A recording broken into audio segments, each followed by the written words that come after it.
Hi, I'm John Cuddeback. And I'm Sofia Cuddeback. If you're wondering whether you can really be friends with your spouse and raise children into responsible adults with whom you have a relationship, and do what it takes to make a homestead, reconnecting with your body and the land wherever you live.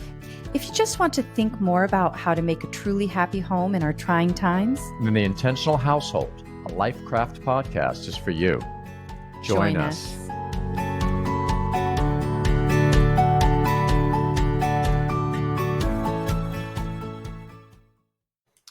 Always happy to be with you, my dear, my wife, Sofia. Today's episode and topic, making and transcending time in the home. So time is always a problem, isn't it? I mean, everybody recognizes that a big part of our life is we often feel as though we don't have enough time. So we need to make it, or we need to save it. It's interesting, all the different words we use. Yeah. Making time for sure. I'm like, oh, that sounds like a great podcast. If you can show me the alchemy for making more hours in the day, I will listen very gladly. So is that what we need, dear? Is that what we need? Do we need more hours in the day? Yeah, no, I'm sure. I remember someone once saying, the Lord made the day be 24 hours long.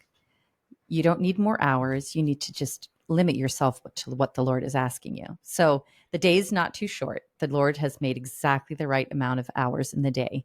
If we're having problems with that, we need to reevaluate something, right? Yeah, well, maybe I like that way of putting it. Maybe another way is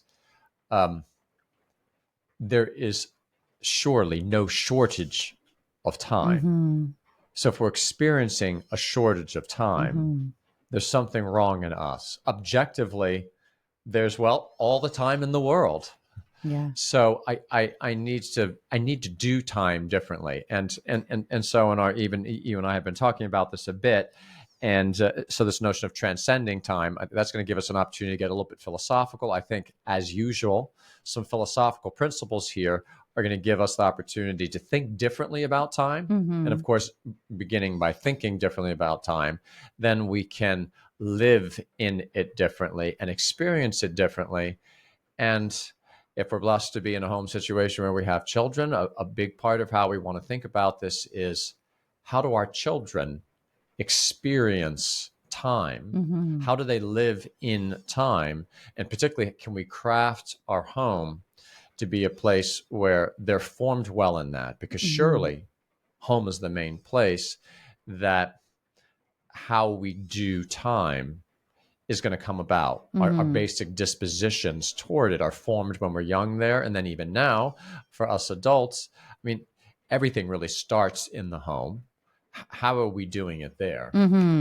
Yeah, I mean, obviously, I think that's a great point, that the way we experience time affects how our children do. But I mean, for me, the whole question of time is such a live issue from my perspective, without in any way minimizing the effect it has on our children within a household. But for me personally, as a wife and mother within a home, and I mean, because that's what I am, maybe I would feel this even if I were in a different circumstance, is it's just been a real head scratcher for me, partially because it's kind of a source of a lot of pain in my life. My experience of time has been one of, in fact, feeling like there aren't enough hours in the day, which of course I know in my mind that's not correct, but yet I still feel like there are enough hours in the day. Why do I feel like that? Also that, I think I feel like I have a little bit of a problem temperamentally. I'm a little bit more melancholic. I think also my job description, my profession, is one that kind of makes it hard to say, make a plan and just stick with it. There are constant deviations when you have children in the home, and the home is such a live organism that it's kind of hard to just kind of chop up the day into tasks and get it done and get to the end of the day and check the box. You've got it all done. And so I always have this almost desperate feeling of the day has run out. I didn't get things done. How can I be more efficient? And then it always ends up turning into this kind of almost like self-abuse almost of, gee, some women do it, they found the right calendar, they found the right planner, they found the right system. They're all fitting it in. I can't fit it in. It must just be me. Yeah. I'm a loser. Wow. And, so it's just, unfortunately, it's this omnipresent struggle for me, where on the one hand, when someone said that to me, the Lord has put enough hours in the day. If you're finding that the day is running out, you've assumed too many things. That's not the Lord's plan for you. His plan for you is what he made the day long enough for. And so on the one hand, I really, in my heart, I believe that I give my day to the Lord, but I'm constantly struggling with an experience of a kind of bludgeoning of time. And then I say to myself, we're so much in our kind of attempt to be intentional in our own household, creating leisured spaces and things like that. I often say to myself, how in the world did people porch sit? Porch sitting is kind of this phrase that, right. Is in principle for us kind of this wonderful thing to think about and kind of lament its loss, that nobody sits on their porches anymore. You drive down a street, you don't see a single human being. Yes, that's sad. You don't see a single human being. But I always go one step further. I go, how in the world do these women find time to just sit on their porch at the end of the day? I feel like I never have time to just sit on my porch. And so I thought about that a lot. Is it not having time, or is it an interior disposition that prevents me from sitting at the porch? So you shared with me one of your favorite books is the book by Carl Junger, Friedrich Junger, excuse me. And you shared with me his observation about a real change in history that happened at the moment when the clock was invented. I would love for you to share that, because that was kind of like, it wasn't, what you shared with me wasn't enough to solve my problem, but it gave me a new perspective that made me go, I wonder if this could be the answer about my perennial head scratching question about what is the problem with me and time. Right. Well, good. I do want to share it with you, but just before I do, just something just struck me in your very striking presentation of what they're sharing, what you're experiencing. And I just want to say, I'm convinced, and we're going to be working through this. There's no real simple answer, but I'm convinced the fundamental problem is not that you need to be more efficient. You need to be more productive. This is, at the end of the day, it's not about being more productive. And I dare say, this is subtle. Sure, can we in certain ways become more productive? Absolutely. Or shall we say more disciplined? And that's, but even maybe there is, yes, sure. But there is an aspect of, there's nothing wrong with productivity. There's nothing wrong with asking ourselves in a particular way, how could I be more productive? But I'm convinced of this. If that's the main question we're asking about how we use time, if the main thing when we're thinking about time management is how to make our time more productive, then we're barking up the wrong tree, and we're never going to solve this problem. I think you can see that by looking around right now. There's so many different approaches to how you manage your time better. And some people have great success in managing their time unto becoming super productive. It's like, holy mackerel, look at all that person is getting done. But as always, we need to begin with, what's our goal here? And at what cost do you make hyperproduction the main goal, and arrange all of your time to be more efficient and productive, kind of planned down to the last minute? Okay, fine. You might become that poster child of this particular program where you are being hyperproductive.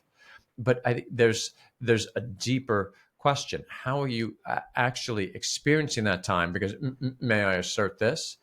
In some sense, though we are called always to live in time, it's fundamental to our identity that we live in time in such a way that we begin now to transcend it. And then we realize that, as it were, the deepest and most important human goods and human activities are those that are least measured by time. They most transcend time, and our living in time should be pointing us toward what's beyond time. So time is not most of all about being productive. Productivity itself should be subordinate to interior dispositions of the soul. May I say, a contemplative, recollected spirit that knows how to live and be in the presence of one another and of higher things. This is our goal. And I dare say, it's with that in mind that we ought to think about, hey, we got a problem with time, not so much that it's not productive enough, but more that it's kind of absorbing us, making us be frenetic, having us lose the kind of interior center, keep working against our having a contemplative spirit Mm-hmm. and being able to do the type of thing that we call leisure. Mm-hmm. Does that seem reasonable? It does. And I don't know if as you're saying that, it just made me kind of put a couple of things together, just connects a Good. few I dots. love when that happens. I do too. It's really, love aha moments. But the ancients, I mean, the time has been something that since time immemorial, I mean, time is something that has been a concept that has been with man since time immemorial. And I think what the ancients were talking about when they were talking about time is it's a measurement of change. Change is what witnesses to us that time is passing. We're changing. Mm-hmm. And so that's what it means to be in a body and human. And so that's why time is an essential part of who we are, because we're constructed that way. We're in a body and our body changes. And the way we acquire things or do things or arrive at things is through a process of change. That's what measures time. But you then pointed out it's also a call to a kind of transcendence. We're called to kind of transcendence because the activity that man engages in of contemplation, of gazing on something, when we do these acts, we rest in them and the change is not happening. Yes, we do acquire greater insight or knowledge, but when you see something or you understand it or you contemplate it, it's different from walking from point A to point B or rolling over in your bed. It's actually a kind of activity that there's no change there. And so it is kind of an eternity. And so it is this, so it just struck me how fascinating it is that man is made both for time and to transcend time. Amen. I think this is the fundamental insight, and obviously we're going to get practically here, but these principles are always what allow us to get practical better. Well, and also I just feel like recognizing that, I think that's important because we don't want our conversation to turn into war on time. You know, we're going to cast that out. It's actually, if we realize it's part of what it means to be human, then it wouldn't be for our oppression. So the fact that I'm experiencing it the way I am must mean that that my perception of time is somehow skewed because it's become a form of torture. Whereas in fact, it's supposed to be part of an organic experience of what it means to be fully human. And so it seems to point that we've got to talk about what is our concept of time. Well, how about this? Or even more to the point, what's our concept of man? Because that's going to show us then how to understand time. And so I will come here to you asked me to talk about Junger, but let's just say that we always begin with the end. What is true human flourishing? The human end is going to be most of all in achieving and acting out certain dispositions of the soul, but particularly in higher activities that more have their meaning within themselves. These are the kind of activities that are called leisure activities, using the word in a much richer sense that's normally used today. And a key aspect of understanding that is that there's a kind of contemplative aspect to it. And that word can be a little bit scary, but no reason to be scared. Let's just kind of take a deep breath. As Joseph Pieper loved to say, we're made to see. And seeing is that kind of fundamental way that we live in communion with one another, ultimately live in communion with God by seeing and by being seen. Something that Aristotle says about contemplative activity is it has precisely the aspect that you just noted, a very important philosophical assertion that there's a kind of timelessness to these activities. And the way that I put it, philosophical point, but a really cool one, change is a going somewhere. Change is always going from A to B. B is different from A. The act of contemplation itself is not a change. It's something that we do, but it's not a changing. It's not really a going. It's more of a being somewhere. And so that already then that's kind of moving in a way because Aristotle, a definition of time is it's a measure of change. Time always goes together with change.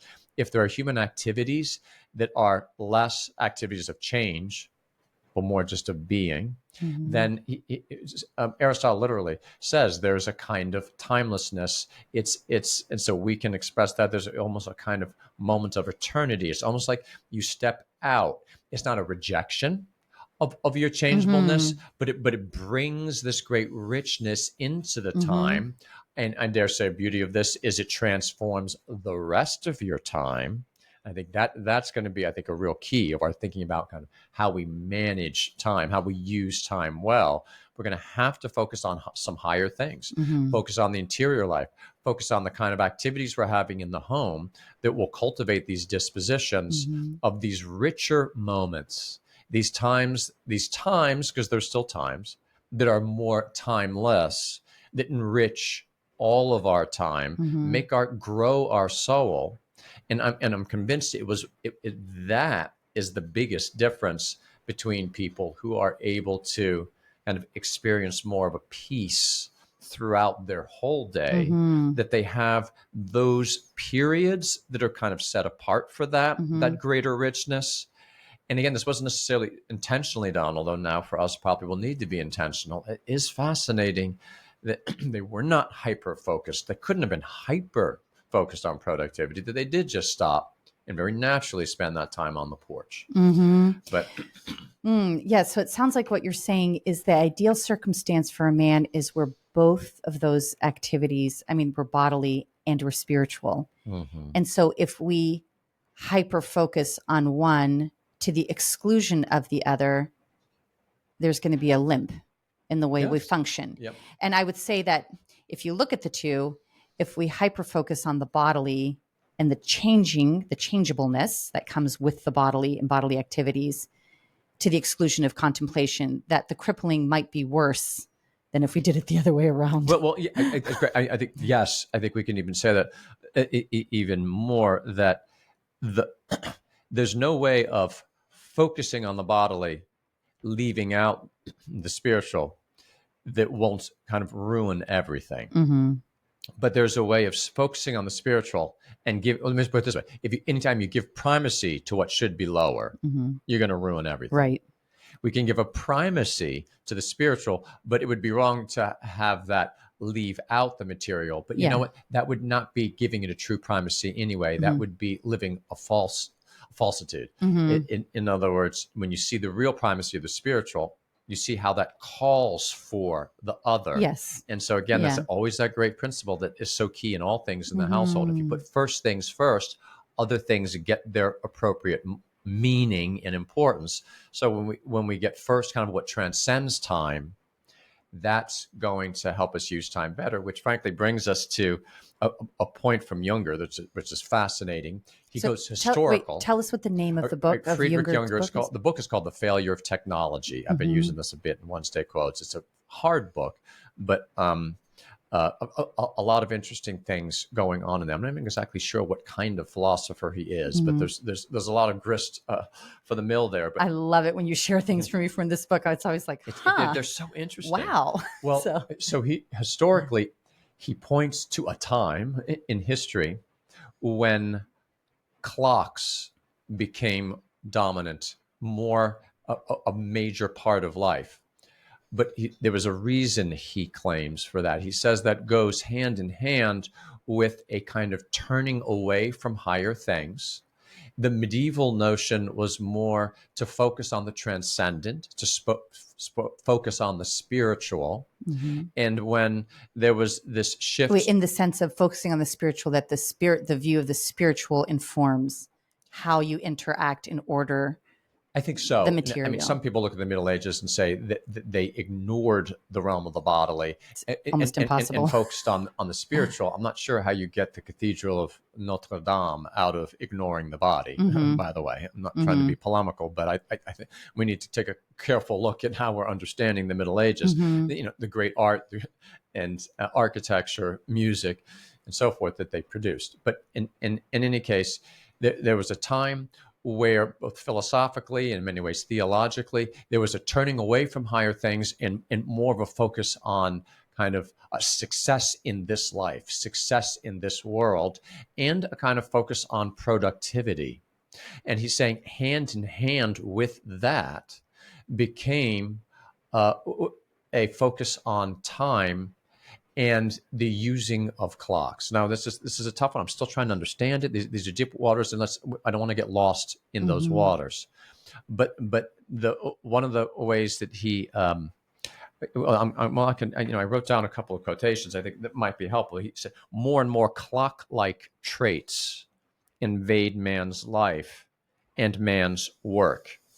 So he gives some very interesting reflections on how, by the way, particularly now, he says all of the technology that is trying to kind of force itself into our life, he says, is completely clock based. There's none of the technologies that we use can function without an absolute precision always of the measuring of time. Interesting question. Mm-hmm. And implications of that I'm still trying to think about. But how about kind of a kind of uh, obsession on time, I'd say, precisely in its productivity. And so a constant looking at the time, how can we fill this time with productivity? And that, I think, there's a direct connection between that and exactly what you said you're experiencing right now and every day in Hmm. your home. Yeah, that's amazing. That really sounds like, well, first of all, when you told me Junger's kind of division there historically of the invention of the clock, and not just the invention of the clock, but its widespread use, Yes. right? And the So, watch, and right? the And watch in kind of having one. particular. I mean, what a big change it was. Someone always has right with him something that at any moment you look at, what time is it? What time is Measures it? the What time is it? passage How of much time time. has passed? Yeah. And the thing that's arrested me about you sharing that from Junger is I thought to myself, huh, I mean, I just like never thought what would it be like without that tool of measurement of time. I just so take it for granted that I almost Right. take it as a definition of time. That time is the click, click, click, click, click of counting the seconds that then add up to minutes, that add up to, again, It it's kind of makes you breathless, even when you do that right there. And this is something that he points out click, that click, the more you click, focus on click, time, click, the more click, you feel that it's scarce and that you're about to run out and of that it. it's passing. Yeah. So, and so of course they did have hourglasses, and the sand was doing the same thing. But first of all, it wasn't ubiquitous and omnipresent. And so I think what it made me stop and think of, oh my goodness, I can't even imagine what my consciousness would be like if I didn't have that. And so I've been trying Right. to kind of exercise Yes. in my imagination, what would it have been like? How would I have arranged my day? What would my day in the household here in 2025 feel like if I didn't measure it in discrete increments? Mm-hmm. Which I do, obviously, whether I hear the clock ticking or not, because that's how, from the beginning of my life, Of course. I've Right. thought about time. That's my concept of time. And let me just jump in and say, and of course, you're going to have to, just lest someone start now, right now wondering, oh my goodness, Are we going to are they throw out about our to say clocks? throw out the clocks? No. Not at all.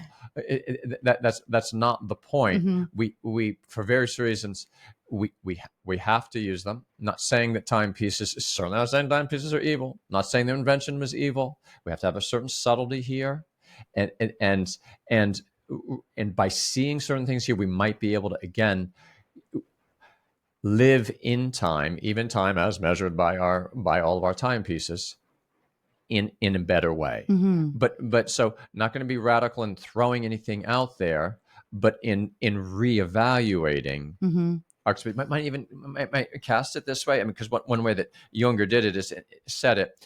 I'm paraphrasing, but the clock is constantly being thrust at us, kind of into our activity. Measure everything in your day by the clock. Divide up your day by the clock. Think in terms of the clock. We're always told to kind of put our clock into our activity. Perhaps in certain ways, we need to get the clock out of our Mm-hmm. activity. And That we what you need mean by that is not throwing out the clock, but we're exactly, talking about our consciousness, exactly. our understanding. So the clock ticking doesn't make my day pass that way, my experience. It's my choosing to measure my day by the ticking of the clock that changes my experience, Mm-hmm. right? So Mm-hmm. what we're trying to is we're not saying throw out the clock. We're saying maybe we need to change how we allow the clock to measure our activities. Then let's start to get kind of concrete and try to fill this out a little bit. Here's Mm-hmm. one thing that I would toss out. Another line from Junger that makes me think of this. Where was this? He who has leisure thereby disposes of boundless time. He lives in the fullness of time, be he active or at rest. Here's another one that maybe we should start with this one. I have time when I am not conscious of time which presses in upon me. This, I think this is really significant. It's a hard point, but let's think Yeah, about this. that's hard. I have time when I am not conscious of time which presses in upon me. You know what I immediately think of? I think of some of the work that in another podcast we've shared about how we love slaughtering a pig. Once we start that work, you go into the work. Yeah. There's something We know what the wonderful end of the about task it is, and where we just go. we're not no. Look, if to some extent you have to watch your clock for certain things, then you have to watch the clock. Mm-hmm. Obviously, so and so is going to arrive at such and such time. But one of the kind of wonderful that just I'm going to go psychological for a moment. One of the things I love about it is we've set aside the day for it. The weekend. So we're not going to be Yeah. hyper. Exactly what time it is. There's just a certain. We're just going. We're just in our work. We're not constantly how are we doing on the time? How are we doing on the time? I mean, that is so interruptive. It adds an anxiousness, doesn't it? How are we doing on time? Again, sometimes we have to do that, but at least to start to notice something here that might allow us to carve out times in certain kinds of way, carve out spaces in view of this point that there's something beautiful when you become not conscious of time. So how about that in a reasonable way? How can we think of ways to become less conscious of time so as to have and live in time better? And your example of the pig slaughter makes me think that maybe a principle that can help us determine the kind of things that give us that experience is the pig slaughter for us is a deliciously free time for us, experience for us, because there's no exterior pressure on it that requires a performance this way or that way. It's simply something that we do within our family, for our family, that we've set aside the day or the weekend to do. There's no monetary outcome connected to it. There's no obligation to something outside of our family unit. It's simply we have exhaustion that we're working against. So, if we look up at the sky and we go, wow, the sun seems to be at noon and we still haven't gotten to the primal part, we're aware that half the day has passed and we haven't achieved a certain amount of thing because we know at the end of the day, we're going to be tired if we take this too long. But there's no kind of like, okay, well, we've got to fit in 2 more pigs by 11 o'clock. And then, in order for it to be kind of quote unquote worthwhile, economically profitable, we actually have this freedom to not have to measure the activity. And so I wonder if kind of to help us figure out what are the kind of activities that allow us to live in that zone where we have time rather than it being pressed upon us is activities that are free. Well, I think that's very interesting. Gosh, there's so much here, and I do. Well, on a, I think we particularly there's 2 angles. There's one: how can we seek a certain kind of work that will have in it this slightly more timeless aspect? But then, particularly in view of the principles already enunciated, I think a kind of leisure time that more directly transcends time is going to be the real key. And those are both things to focus on. But it's just I want to share something that struck me in what you're saying. You mentioned money. I do. Isn't it interesting? A big part of how we tend to think about time is as money. Even the phrase you hear so often, time is money.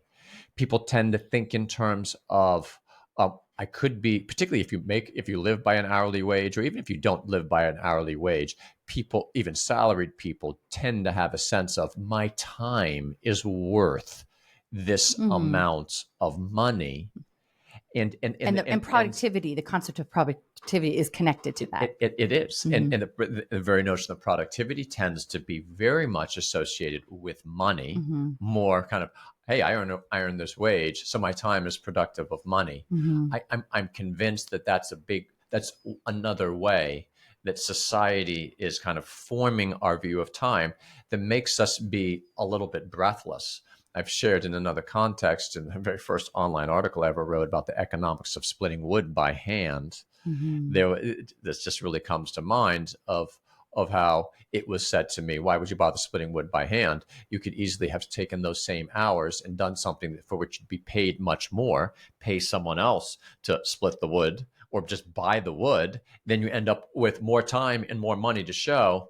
This is a very mechanized, Hmm. frankly, money based, productivity based, not a life based, not an organic Hmm. approach to human life. Home is a place to emphasize the organic. There's something so organic about work of the home that we enter into, and you go into it. We're doing this together. It has obvious fruits. I actually, first when you said it, it didn't so much strike me. The more I think about it, that we're not doing it for money, Hmm. I think actually does give it a kind of freedom and has it not press in upon us so much. Hmm. But Yeah, go I'm ahead. wondering if you would. I mean, at this point, what's coming to my mind is I'm saying, okay, so what we've achieved is that there is a kind of psychological, emotional experience of that kind of press of time when it's exclusively being measured by this unit that we allow that measurement to be dominant in our experience. Obviously, I've shared my experience of pain in that regard. So, Mm-hmm. but it seems to me that is this correct? Do you think this is the case? Um, Obviously, it would be nice to solve that problem so Sofia Cutterback doesn't suffer anymore. But there seems to be almost kind of what we said seems to imply that there is a very important reason from what it means to be human perspective to seek out places where we don't live under the tyranny of the clock. Mm-hmm. So obviously it'd be great if it made me feel better. I would be very happy about that. But it seems that there's a bigger reason for that. And going back to the beginning of our conversation, we said man is this composite of bodily and spiritual. And that if we just reduce our activity to just the physical, we're going to have a real deformity happen there. And so when we allow ourselves to kind of everything to be strictly measured by this very narrow unit of measurement, which is the clock time, and incidentally, money is the same type. It's just a different version of a very narrow unit It of is. measurement, right? It's a good point. Then we are living as though we are submitting to a situation as though we were merely bodily. And It's a great that's point. why it's Yes. important for us, while we can't throw out our clocks, while we can't say to people, I'll see you sometime when the sun is in its noonday place. We can't do that, right? We do Mm-hmm. need to live, and Of for course. various reasons. Of course. But why would it be important for us within the household, the environment that we can control? Why would it be important for us to pursue pockets of experiences where we are not under the tyranny of the measurement of time? And Yes. You've seen it. This is it. it seems to me that the answer to that question is because to live under that tyranny is to deny something about what it means to be human. And we need to live like human beings, which is this composite of both that which changes and that which has the capacity to actually live in the eternal right now. Amen. Amen. So let's be very concrete then about that. It's always about rediscovering the human, Mm-hmm. and in so many ways, our culture is dehumanizing. Not always, but in so many ways. And in this whole aspect of a kind of tyranny of the clock, that is a dehumanizing factor. Here's a Mm-hmm. simple example. Note how even if we don't say it out loud, we can easily find ourselves feeling this way. Maybe someone does say it. Say someone comes to my office hours and just has a problem at home and just needs to talk about it. So I spend an hour talking to that person, And afterwards, I could look at my watch and say, "Oh my goodness!" I mean, I just spent an hour. Picture someone saying to me, how long did you spend talking to that guy?" I mean, it, as though that's the question. Mm-hmm. It doesn't matter how long. Mm-hmm. What happened Mm-hmm. here Mm-hmm. was not an hour of my time. What happened here is we just had a very important human interaction Mm-hmm. that needed to happen, that was of deeper, profound human value, Mm-hmm. that to fundamentally kind Reduce of it to a judge it by measurement. Yeah. how long was that. I mean, Mm-hmm. note how it's very dramatic when maybe a parent is confronted with, "So let me get this straight. You don't have time to do this with your children? Like how could this be possible that you wouldn't have time Mm-hmm. for such and such?" Now, of course, sometimes it might be the case that due Mm-hmm. to certain circumstances you don't have Mm-hmm. time to do certain things you would have wanted. But it's just like, to put first things first is to emphasize these human activities that, yes, they go on in time, but they must never be reduced to, or most fundamentally measured by, the Mm-hmm. time. Mm-hmm. And so I think in many ways we're being pushed to do that. If we're constantly thinking in terms of kind of productivity of time, Mm-hmm. productivity of Mm-hmm. time, Mm-hmm. I bet there's even people out there who say, to make your day more productive, make sure you start your day with meditation. Note the inversion that's going on there.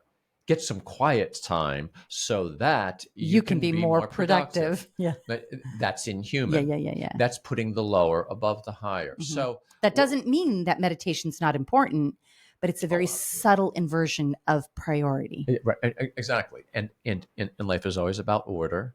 Even sometimes it gives me a little bit the willies when you get the sense of someone is, say, unto business ends, say, well, it's good for your business to be, it's good for Take your time with your business family. or to have this virtue or that Mm-hmm. virtue. And that's fine. It is true. There's nothing wrong with noticing But that. it's flipping But it. but but just, it's always about having right priorities. The more we have the right priorities, as Socrates said, treat the higher things as though they're higher, then everything will be in its place. So, concretely in our day, what difference does this make? How would we live this differently? Well, I mean, we've had a different discussion podcast on how we spend Sunday. I Mm-hmm. mean, I think, Yeah, that's a that perfect is opportunity. is is a big. There should be something about Sunday that is the most Timeless. timeless. Yeah. It's a Yeah. timeless time in our week. It's when we most kind of we should be most human Mm-hmm. on Sunday. Sunday should be about the things that are highest, most meaningful, most intrinsically worthwhile, that give color and meaning and direction to everything else. This is a nice way of, okay, how can we think of there being a certain timelessness in how we spend Sunday, of all days? And this is something very practical. Mm-hmm. Let's go for a walk on Sunday afternoon, and, as it were, don't bring the watch. Mm-hmm. Even though that means, maybe not Mm-hmm. physically, but, Mm-hmm. as it were, don't bring it psychologically. Yeah. Don't Yeah. be bearing in. Yeah. Now, again, this is obviously, take this in context. If you have to be back by a certain time, you got to be back by a certain time. Yeah. But can we be intentional about carving out spaces that have a certain plenitude? Mm-hmm. Again, I have time when I'm not conscious of time pressing in upon me. Mm-hmm. It just struck me when you said about Sunday. So I've been thinking in my mind, what are the ways in which I experience in our household timeless moments? I honestly immediately went to reading out loud together. That's for me a place where I think all of us experience a suspension of time, even if we have a limited amount of Yes, time it's that we true. can read. It's true. It does When we're feel that way. inside that time, Yeah. everybody's together experiencing a suspension of time. But Sunday, I think, is a really amazing. That I'm so glad that you brought that up, because of course that is how I experience Sundays, where there is no press of time on me. I can't help but think how unbelievably mercifully good our Father in heaven is. That his prohibition against business on Sunday, Mm-hmm. what he's saying is business becomes a form of discrete measurement. That he's saying, don't use that form of discrete measurement. I want you to remove it from you so that you can have an experience of what is in fact most human. You know, you live in a world, you've got to clothe your body, you've got to feed your body. You're going to have to do business. But I'm going to give you 7 days a week, 6 days a week. You can do it. On the seventh, I want you to rest and don't do business because I want you to experience the timelessness for which you were created. Amen. And you know what Wow. just struck me right there that I'd never thought of before? Rest, different senses of the term rest. There's nothing in human life how this really kind of weird aspect of when you sleep, there's no No time, time. no experience of time, right? Wow. Isn't it weird Yeah. how when you wake up, it's like, The day gets going. what I mean, but you don't have this sense of, wow, that was a 7 hours. long time. Yeah. But there's something just kind of refreshing. Surely that's a little window into a deeper rest that's exactly that way. But we can give examples of this when you're having the proverbial wonderful conversation. You know, this, of course, is what's captured in the statement, how time flies when you're having fun. I mean, because but you weren't conscious of the time. Mm-hmm. And that let's think about what are the kinds of activities that help us be less conscious of time. That's just a nice little sign Mm-hmm. of a certain richness. And you know, what jumped to my mind, never thought of this either. You mentioned reading. Um, I don't have. I have. It's very hard for me to judge when I sit down to read a short story out loud. I don't know how long it's going to take. I haven't measured it. Mm-hmm. When I start reading out loud, it's like we vanish into this that we are considering together. Mm-hmm. Time goes away. And when we have students over in a group and I want to read them an essay, I have to admit I always am slightly concerned, like, they're going to find this too long. Yeah. Are they going to start getting bored? And so you might have noticed when I read the essay out loud at Christmas, I wanted to kind of inoculate them. Hey, this is going to take about 15 or 20 minutes to read. And of course, I was making up that number. Really, I didn't know how long, but I was just kind of trying to get, hey, what I'm about to read is not going to be 5 minutes anyway. But here's something very practical that we can think about. In the home, what activities can we emphasize that already we know from our experience has a kind of timelessness, allows us to kind of be in there and rest and be present and be alive, be organic. And I mean, imagine how it's so interruptive. There's something so startling. Jarring. Yeah. If say in what if in the middle of reading an essay out loud, reciting a poem, you pause and someone just said, "By the way, what time is it?" Or if you're doing that and someone looks down at their watch. Yeah, even looks at their watch, which again, sometimes someone has to do. But we went to an outstanding lecture yesterday evening that was long, but it was really outstanding. At the end, during the question and answer period, just because it had been long, I thought, oh dear, I wonder what time it is. I wanted to look down at my watch, but I just thought, if I do that right now, that's going to completely convey the wrong spirit. And so I thought, I'm going to wait to look down at my watch until it's more subtle so that it doesn't have the appearance of my commenting on that took 2 hours. So what activities in our home help us all not look at the watch? Mm-hmm. Help us all just for stretches of time be alive and be together. And in some way, we are then transcending time. While this is no flight from time, clearly it's part of the paradox, the drama, and the beauty of human life. The times of plenitude are less bound by time, and they're going to, and that's going to make richer the other times where we do. It is going to be a little bit more bound, although it would be worth even thinking about there. Surely, with good work, also not just with leisure, but with good work, which is distinct from leisure, but has certain things in common with it. There ends up being a kind of timelessness too. I kind of picture the artisan at work. In certain ways, this kind of invasion of the measuring of time, productivity, is undermining both our leisure time and our work time. But that's no surprise. Joseph Pieper pointed that out. Fundamentally, we've lost our capacity for leisure and it makes our very work be a burden. Mm-hmm. In many ways, I think that's our society. Mm-hmm. Time itself has become a burden to us. We think about it more. Our discussion is not about fleeing time. It's about receiving the gift of time Mm-hmm. and having it not be a burden, because when we see it for what it is, its real meaning is not a burden. Mm-hmm. I really want to talk about the places that you can experience, like what are the natural contexts in which you experience that kind of timelessness, almost without trying, so to speak. Mm-hmm. But I just want you to say something about work because I'm afraid I'm going to forget. My brain is like a sieve these days. But I think part of the problem with the issue with work is I wonder if, and I'm speaking for myself as I think about myself, how I approach the work of the home, that the task, when the task is larger and we understand it takes a duration, like an extended period to accomplish the task, there tends to be for me a greater experience of timelessness in doing it. So, for Mm-hmm. example, pruning Totally. peach trees, which we're about to start here. It's February in Virginia. We can start pruning peach trees. Otherwise, we don't get it done. But when we go out to prune peach trees, we have only 4. We know there is no way we're finishing those 4 peach trees in a day. And so, and we rarely have a whole day that we can commit to peach trees. So we just know we have 4 peach trees to prune. We don't measure them in, okay, I've got 1 day to prune this tree, 1 day to prune this tree, 1 day. We actually look at the task.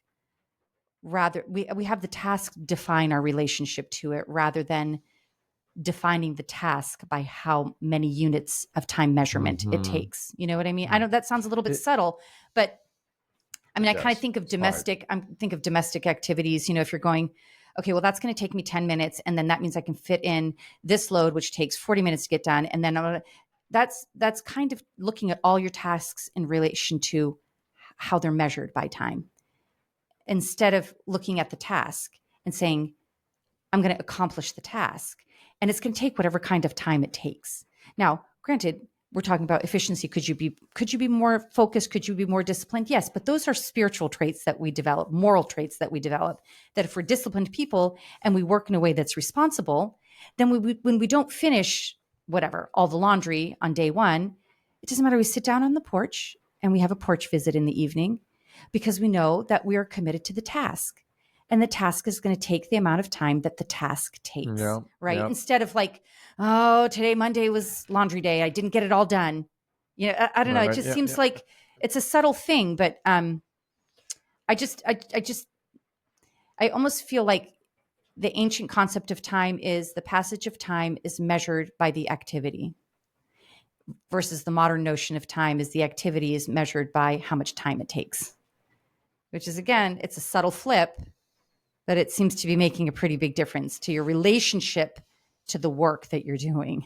I think you have something very important there. And to be frank, it's a tough one, and well, you and I are going to keep thinking about that because it demands thinking about more.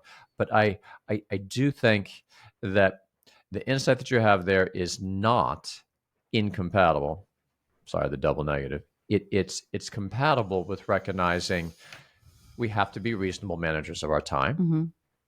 We have to, to some real extent, schedule our day. Although I think there is, in view of what you're saying there, we have to ask ourselves: are we over scheduling Mm-hmm.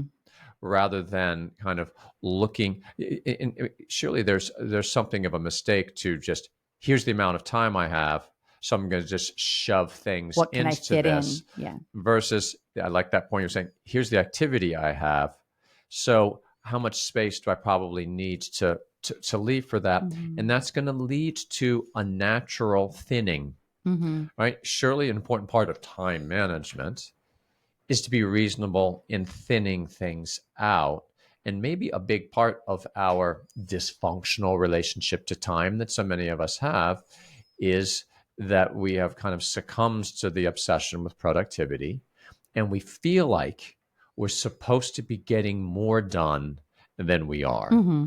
So, Yeah. because people are always telling Mm-hmm. us how to, well, if you mentioned reading Cal Newport's book on good Yeah. work, Deep Work. His deep book, work. Deep Work. So, Yeah. In his introduction, he talks about a woman who was extremely successful and wealthy CEO who was just known for just getting so much done. And I don't know if she wrote a book or if she wrote an article, but in something that she wrote, she said how you can, she was explaining how you can increase your productivity by timing your bathroom stops appropriately throughout the day, which I just thought, oh, that was like my problem on steroids. Like, really?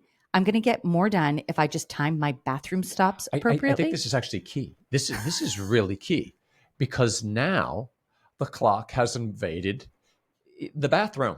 Yes. Shocking. And so, I mean, sorry, no, we can say this discreetly, but I mean, they used to put, often people would have books, right, in the bathroom, a little Mm-hmm. book rack in Mm-hmm. there.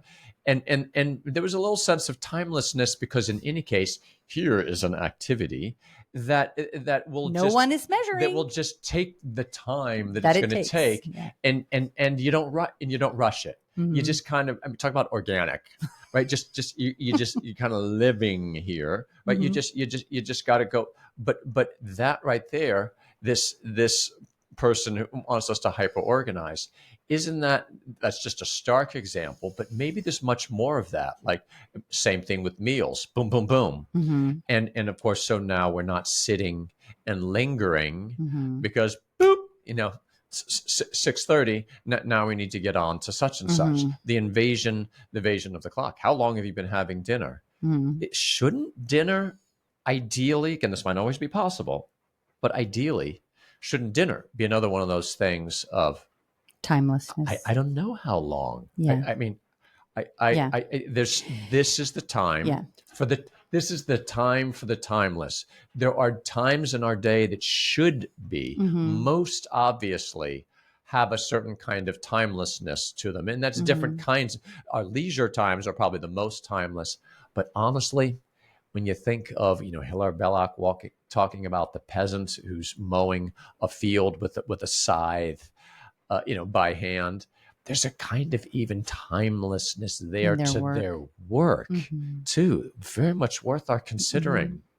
I just saw you mentioned dinner, kind of going back to what are the, kind of practically speaking, where are the little oases of activities that give us an experience of that timelessness? I think it's good to talk about those explicitly so that if we are already doing them, that we are aware to Good, protect them. good, And if right? we're not doing them, that we make extra effort to start including and making room for those activities within our household. So we said Amen.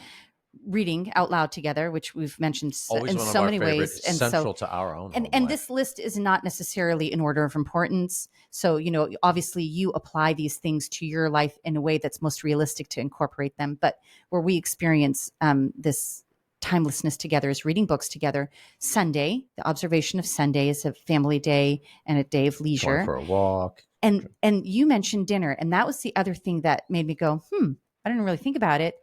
But when we sit down to dinner, it's, even if it's a work day dinner and people have got to do homework before the next day or whatever, so you feel like you do need to move along. It's not a long drawn out. While we are eating, that time is timeless. So Yes. I think Yep. dinner has a unique and powerful ability to create that space for us. Like I said, whether it's the Sunday brunch, which is long and leisured, or dinner with guests, I think having a dinner party, having another family over for Yep. dinner Yep. increases that experience in spades. But even kind of on the efficient moment, the meal, breakfast, we've got to get going, get our day going. While we are eating, there is this experience of timelessness. So I think dinner is a super, super, super in fact, important this thing. brings it all together. I think this is the most concrete application of everything we've been talking about. In everybody's power, starting now, it's a matter of, fundamentally, this time thing very much brings to the fore being present in the now. Mm-hmm. Being present in the now. Surely, if we were to unfold this more, and maybe this might be too philosophical, no more philosophy for a moment. But there's this, I think this obsession with productivity actually keeps you from living in the now. But the only time, as we've heard said before, but there's something very profound here, the only time that actually exists is Is the now. now. Mm-hmm. And if when we're focused on the wrong things, it takes us out of the now, right? This anxiousness is always being out of the now. The frenetic kind of takes you out of the now. Problem of so many of our technologies, they take us out of the now. Here, by the way, goes together with now. Here and now. Our technologies are Mm. always taking us to Hmm. someplace remote. We should be in the here and now. So, what can we all do? We invest our heart in what we're doing. And so here's an incredibly simple thing is you and I, dear, at dinner, we can just focus. Don't let ourselves start to think about what comes next. This is Hmm. not the time to be planning the rest of the evening. Hmm. Just enter into being present in dinner Hmm. together. This and apply this to the other activities. It takes a certain mental discipline, but this is we're being pushed in so many ways to be, oh my goodness, what comes next, what comes next, and a certain anxiousness. Martha, Martha, you're Anxious anxious. about many and things. and so for us to enter into, yes, we're going to take this space to read, and when we're reading, we're with one another. It's about persons. I mean, ultimately the union of persons is something that transcends time. Our ultimate union will take place beyond time. Mm. But right, to really attend to one another immediately breaks through any tyranny of time. It's, I'm just looking in your eyes. We are just together. We are eating together. Hmm. We are singing together. We Hmm. are walking, enjoying nature together, and even we're working together.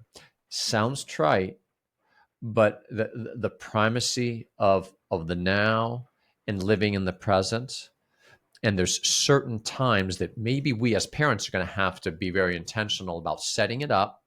Maybe we even can know what the next thing on the schedule was, but not necessarily be saying, okay, we only have 10 minutes, because just help the others. Maybe we even take the hit. If we're arranging our Sunday, we're arranging these activities, we might have to be a little bit intentional. Like, we've got this block of time. How can we set up this block of time so that we and the others will most experience it as timeless?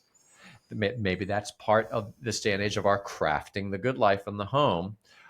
So we have to be very aware of time. So this isn't forget about time. Who cares about time? No, this is being intentional and savvy. Hmm.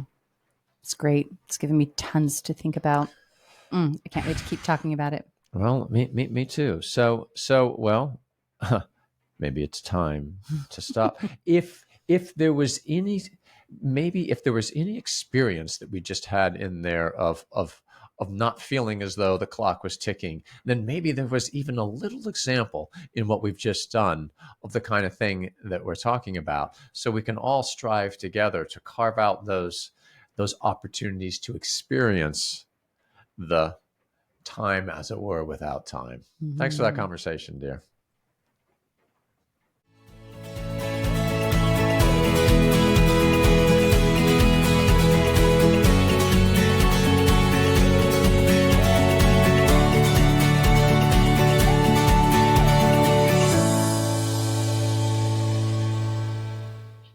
Thanks for tuning in this episode of The Intentional Household. If you've enjoyed this, please like, subscribe, and leave a rating or review. If you have any topic requests, please send them to lifecraftgroup@gmail.com. For our Wednesday reflections, free courses, reading groups, and live events, please visit life-craft.org.